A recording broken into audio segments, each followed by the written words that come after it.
2010ஆம் ஆண்டு. அப்போது திமுக ஆளுங்கட்சி, அம்மா அவர்கள் எதிர்க்கட்சி. ஒரு பெரிய மிரட்டல் விடுத்து அம்மா அவர்களுக்கு எதிராக மதுரை மாவட்டத்தில் பல இடங்களில் போஸ்டர் ஒட்டியிருந்தார்கள். அந்த போஸ்டரில் அம்மா அவர்கள் மதுரைக்கு வந்தால் திரும்பி செல்ல மாட்டார், மதுரைக்கு அம்மா அவர்கள் வரக்கூடாது என்று மதுரை மாவட்டத்தில் பல இடங்களில் அந்த போஸ்டரை ஒட்டி பெரிய மிரட்டல் எல்லாம் கொடுத்தார்கள். அதேபோல் ஜெயா டிவிக்கும் மிரட்டல் தொலைபேசிகள், மிரட்டல் கடிதங்கள் வந்து கொண்டிருந்தது. ஜெயா டிவியின் செய்தி பிரிவினர் இந்த மிரட்டல்களை பற்றியெல்லாம் தியாகத்தலைவி சின்னம்மா அவர்களிடம் சொல்லி அம்மா அவர்களின் கவனத்திற்கு கொண்டு சென்றார்கள். அம்மா அவர்கள் துணிச்சல், வீரம், கம்பீரம் இவற்றின் ஒட்டுமொத்த உருவம்.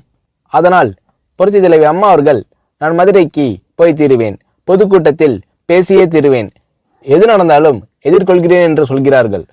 ஒரு கட்டத்தில் ஜெயா டிவிக்கு மிரட்டல் எப்படி வருகிறது என்றால், ஜெயா டிவியின் அலுவலகத்தை வெடிகுண்டு வைத்து தகர்ப்போம், அம்மா அவர்கள் மதுரைக்கு வந்தால் ஜெயா டிவியை ஒழிப்போம், இப்படியெல்லாம் நிறைய மிரட்டல்கள் தொலைபேசியின் வாயிலாகவும் கடிதத்தின் வாயிலாகவும் வந்து கொண்டிருக்கிறது.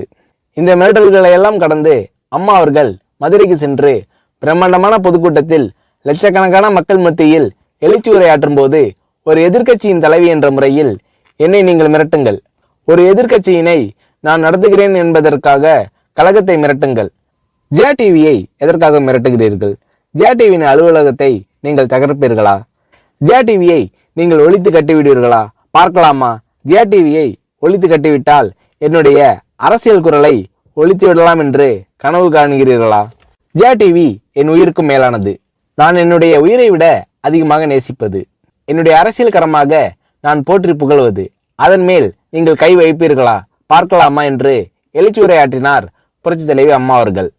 இப்படியெல்லாம் அம்மா அவர்களின் அன்புக்கும் மரியாதைக்கும் பாத்திரமாக ஜெயா டிவி இருந்தது.